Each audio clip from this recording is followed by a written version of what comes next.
السلام علیکم ورحمۃ اللہ وبرکاتہ۔ آج میں آپ کے ساتھ رمضان کے آخری عشرے کے متعلق 5 چیزیں شیئر کرنے جا رہی ہوں جو آپ نے ذہن میں رکھنی ہے اس عشرے میں انشاءاللہ تعالیٰ۔ جیسا کہ ہم رمضان کے آخری عشرے میں داخل ہو رہے ہیں تو سب مسلمان لیلۃ القدر کی خواہش رکھتے ہیں۔ جو ہی عشرہ شروع ہوتا ہے تو لیلۃ القدر کی جستجو شروع ہو جاتی ہے، کیونکہ یہ رات ہم لوگوں کی زندگیوں کی اہم ترین رات ہے۔ ہم سب اللہ سے دعا کرتے ہیں کہ وہ ہمیں توفیق عطا فرمائے کہ ہم وہ تمام کام کریں جو کہ اللہ کی رضا اور خوشنودی کا باعث بنے، آمین۔ حضور صلی اللہ علیہ وسلم نے فرمایا، من قام لیلۃ القدر ایمانا واحتسابا غفر له ما تقدم من ذنبہ، یعنی کہ جو کوئی بھی لیلۃ القدر میں ایمان کے ساتھ قیام کرتا ہے اور اللہ تعالیٰ سے اجر کا طلبگار ہوتا ہے تو اللہ تعالیٰ اس کے تمام پچھلے گناہ معاف کر دیتا ہے، سبحان اللہ۔ ہم اللہ سے دعا کرتے ہیں کہ اللہ ہمیں بھی ان لوگوں میں شامل کرے، آمین۔ سب سے پہلی بات تو میں یہ شیئر کرنا چاہتی ہوں کہ جو ہی رمضان کے آخری عشرے میں ہم داخل ہوتے ہیں تو ہمیں یہ بات سمجھ لینی چاہیے اچھی طرح سے کہ رات مغرب کی اذان سے شروع ہوتی ہے، عشاء سے نہیں۔ اور کچھ سلف میں تو یہ ہے کہ یہ ایک بہت ہی اہم نکتہ ہے ہم سب کے لیے جب ہم ان 10 اہم ترین راتوں میں داخل ہوتے ہیں رمضان کی، کہ ہم اس بات کو اچھی طرح سے جان لیں، کیونکہ ہم میں سے اتنے ہی لوگ ہیں کہ جو لیلۃ القدر کو روزہ کھولتے وقت ہی کھو دیتے ہیں۔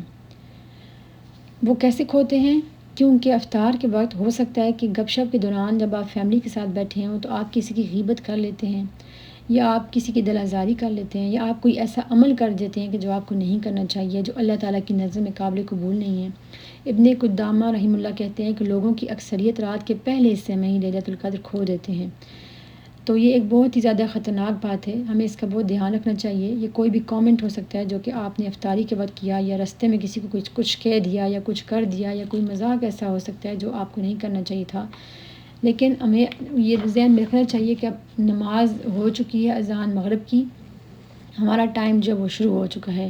یہ آخری 10 راتیں جو ہیں یہ بہت اہم ہیں، ان میں ہمیں کم از کم اپنی ہر عمل کا بہت زیادہ خیال کرنا چاہیے کہ آیا کہ ہم اس سے اپنی رمضان کو ضائع تو نہیں کر رہے، اور رمضان کے علاوہ بھی ہمیں اس چیز کا بہت خیال رکھنا چاہیے اپنی باقی کی زندگی میں بھی۔ اس کے علاوہ مغرب کی اذان سے لے کے فجر کی اذان تک تمام رات کو آپ لیلۃ القدر کا حصہ سمجھیں گے، اور اس میں ویسے ہی عبادت کریں گے جیسے کہ آپ لیلۃ القدر میں کریں گے۔ وہ تمام اذکار، عبادات، خیرات جو بھی آپ اعمال کرتے ہیں وہ سب ویسے ہی کریں گے۔ دوسری بات یہ کہ ہم سب ان 10 راتوں میں کم از کم یہ کوشش کریں کہ فجر اور عشاء جو ہے وہ باجماعت پڑھیں۔ اگر آپ باجماعت نماز مسجد میں نہیں پڑھ سکتے کسی بھی وجہ سے تو گھر میں ہی جماعت کر لیں، کیونکہ حدیث میں ہے کہ جو کوئی بھی عشاء کی نماز باجماعت پڑھے گا اللہ تعالیٰ اس کے اعمال میں رات کے پہلے حصے کی عبادت لکھ دے گا، اور جو کوئی فجر کی نماز باجماعت پڑھے گا تو اللہ تعالیٰ اس کے اعمال میں رات کے دوسرے حصے کی عبادت لکھ دے گا۔ تو یہ ایک بہت بڑا انعام ہے رمضان کا، ہمیں اس کا پورا فائدہ اٹھانا چاہیے۔ سعید ابن مسیب رحمۃ اللہ علیہ بتاتے ہیں کہ جس کسی نے بھی عشاء باجماعت پڑھی یہ ایسے ہی ہے جیسے کہ اس نے لیلۃ القدر میں اپنا حصہ پا لیا ہو، سبحان اللہ۔ تو دیکھیں ایک اور اس کا تحفہ ہے رمضان کا۔ کچھ لوگ تو ایسے ہوتے ہیں کہ جو ویسی نماز رمضان میں اور رمضان کے علاوہ بھی باجماعت پڑھتے ہیں ماشاءاللہ، تو ان کے لیے تو کوئی مسئلہ نہیں ہے، لیکن ہمارے کچھ ایسے بھی لوگ ہوتے ہیں کہ جو کسی نہ کسی وجہ سے، کسی مجبوری کی وجہ سے، یا کوئی بات ہو سکتی ہے کہ وہ باجماعت نماز ادا نہیں کر سکتے، تو ان لوگوں کے لیے کہ وہ کم از کم ان 10 راتوں میں کوشش کریں کہ فجر عشاء جو ہے وہ باجماعت پڑھنے کی کوشش کریں۔ اور اگر کسی وجہ سے آپ جماعت میں شامل نہیں بھی ہو پاتے تو اللہ کی رحمت سے پھر بھی مایوس نہ ہوں، آپ کی نیت خالص تھی تو اللہ تعالیٰ آپ کو اس کا پورا اجر دے گا انشاءاللہ تعالیٰ۔ تیسرے نمبر پہ میں آپ کے ساتھ ایک حدیث شیئر کرنے جا رہی ہوں کہ حضور صلی اللہ علیہ وسلم نے فرمایا، جو کوئی بھی امام کے پیچھے قیام کرتا ہے جب تک کہ نماز ختم نہ ہو جائے تو اس کو پوری رات کی عبادت کا ثواب ملے گا۔ تو یہ ایک اور تحفہ ہے رمضان کا کہ آپ صرف امام کے پیچھے کھڑے ہو کے پوری نماز پڑھیں اور پوری رات کا ثواب جو ہے آپ کو آپ کے حصے میں لکھا جائے گا انشاءاللہ۔ چوتھے نمبر پہ لیلۃ القدر کے حوالے سے اور آخری عشرے کے حوالے سے ایک دعا ہے جو کہ الحمدللہ ہم سب کو آتی ہے، اس کے بارے میں ذکر کرنا چاہوں گی کہ حضرت عائشہ رضی اللہ تعالیٰ عنہ نے حضور صلی اللہ علیہ وسلم سے فرمایا، پوچھا کہ آخری عشرے میں لیلۃ القدر میں ہم کون سی دعا پڑھیں؟ تو حضور صلی اللہ علیہ وسلم نے فرمایا، اللہم انی عفو تحب العفو فاعف عنی، یعنی اے اللہ تو معاف کرنے والا ہے، معافی کو پسند کرتا ہے، پس تو مجھ کو بھی معاف فرما دے۔ تو یہ ایک بہت ہی خوبصورت سی دعا ہے۔ اس کے بارے میں یہ کہنا چاہوں گی کہ اس دعا میں حضور صلی اللہ علیہ وسلم نے حضرت عائشہ کو کوئی بہت لمبی صورتیں نہیں بتائیں کہ آپ یہ صورتیں پڑھیں، لمبی دعائیں نہیں یاد کرائیں، بلکہ ایک بہت ہی جامع اور مختصر دعا بتائیے۔ اس دعا کے مطلب کہ اگر آپ تھوڑا دھیان دیں تو آپ کو پتہ لگے گا کہ اس میں ہم اللہ سے معافی مانگتے ہیں مغفرت نہیں مانگتے. جب آپ مغفرت مانگتے ہیں تو آپ مغفرت کا مطلب یہ ہے کہ اللہ تو ہمارے گناہوں پہ پردہ ڈال، ہمارے گناہوں کو ڈھک دے. کیونکہ جب ہم کہتے ہیں اللہ تو ہمیں معاف کر دے تو اس کا مطلب اللہ تمہارے گناہ کو مٹا دے، یعنی کہ جیسے کہ ہم نے یہ گناہ کبھی کیے ہی نہیں ہیں. تو یہ ایک بہت ہی خوبصورت دعا ہے اور ہمیں اس دعا کا زیادہ سے زیادہ فائدہ اٹھانا چاہیے. یہ بہت آسان دعا ہے جو بچوں کو بھی آسانی سے یاد ہو جاتی ہے، تو کوشش کریں کہ اس کا زیادہ سے زیادہ ورد کریں. علماء کہتے ہیں کہ آپ اس کے علاوہ بھی چھوٹی چھوٹی جو اور اذکار ہیں ان کا بھی ورد جاری رکھیں. حضور صلی اللہ علیہ وسلم نے فرمایا کہ اللہ کے ہاں سب سے زیادہ مقبول دعائیں وہ ہیں جو زیادہ جامع، وسیع اور مختصر ہیں. اسی طرح اگر آپ دیکھیں جب آپ طواف کرتے ہیں تو بھی رکن یمانی اور حجر اسود کے درمیان آپ کیا پڑھتے ہیں؟ بار بار آپ کیا دہراتے رہتے ہیں؟ یہی پڑھتے ہیں نا، ربنا آتنا فی الدنیا حسنۃ وفی الآخرۃ حسنۃ وقنا عذاب النار. تو روزمرہ کے کاموں کے دوران اسی طرح حضور صلی اللہ علیہ وسلم کی بتائی ہوئی چھوٹی چھوٹی جو دعائیں ہیں آپ سارا وقت ان کو کوشش کریں کہ آپ پڑھتے رہیں تاکہ ان کی برکات جو ہیں ان سے ہم مستفید ہوں انشاءاللہ. تو 5ویں نمبر پہ ہم لیلۃ القدر کی اہمیت کو سمجھنے کی کوشش کریں گے تھوڑا سا، اور اس کے بارے میں جب ہم حضور صلی اللہ علیہ وسلم کی زندگی کا مطالعہ کرتے تو ہمیں پتہ لگتا ہے کہ جو ہی لیلۃ القدر کی آخری راتیں آتی تھیں تو حضور صلی اللہ علیہ وسلم اپنا ہزار بند کس لیتے تھے اور ان کی راتیں روشن ہو جاتی تھیں، ان کی راتیں زندہ ہو جاتی تھیں. وہ اپنے گھر والوں کو بھی راتوں میں اٹھاتے تھے. حضور صلی اللہ علیہ وسلم نے فرمایا اپنے گھروں کو قبرستان نہ بناؤ، اپنے گھر والوں کو بھی عبادت اور ذکر کی تلقین کرو کیونکہ اللہ کا ذکر دلوں اور گھروں کو زندگی بخشتا ہے. سبحان اللہ.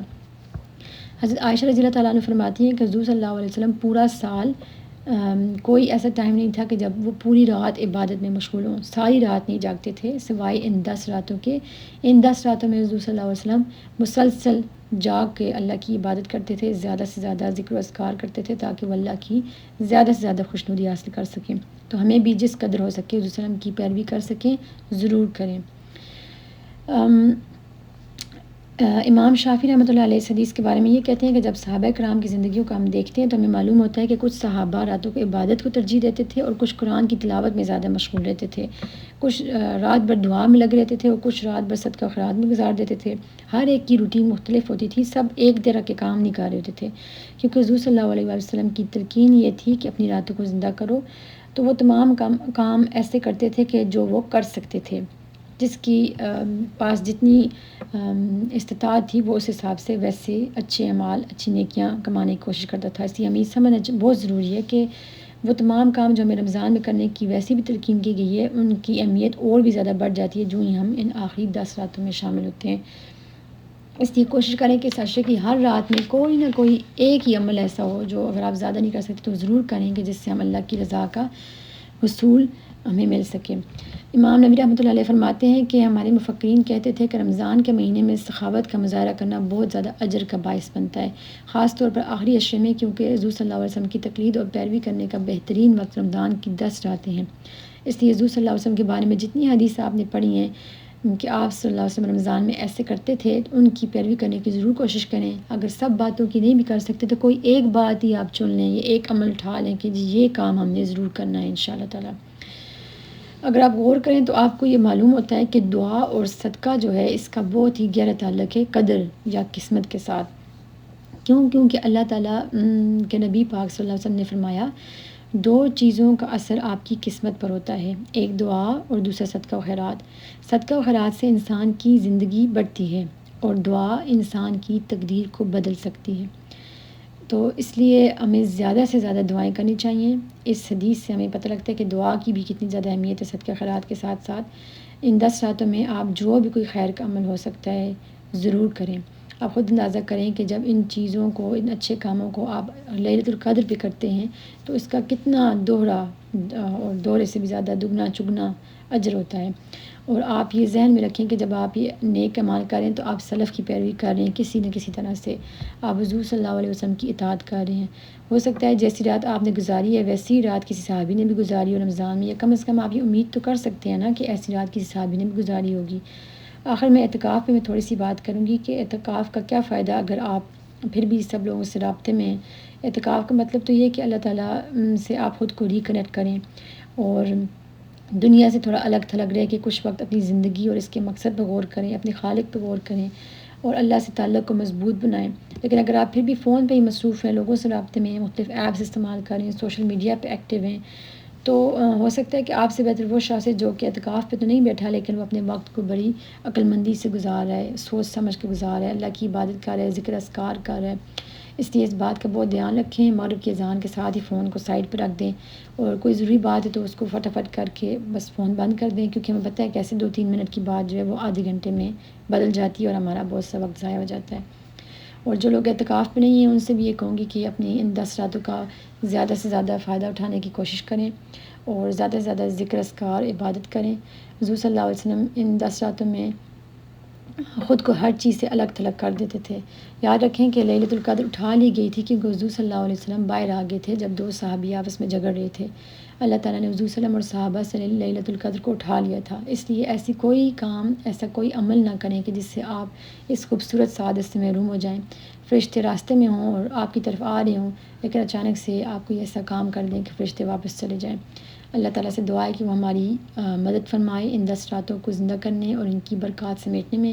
جس طرح حج کے دوران آپ احتیاط کرتے ہیں کہ ہمارا حج قبول ہو اور ہم کوئی ایسا عمل نہ کریں کہ جس سے ہمارا حج ضائع ہو جائے، اسی طرح رمضان کے اس بابرکت مہینے میں اور اس آخری عشرے میں ایسا کوئی کام یا ایسی کوئی بات نہ کریں کہ جس سے آپ کو تھوڑا سا بھی خدشہ ہو کہ جی یہ کام یا یہ بات کرنے سے ہم لیلۃ القدر کی اس سعادت سے محروم ہو جائیں گے۔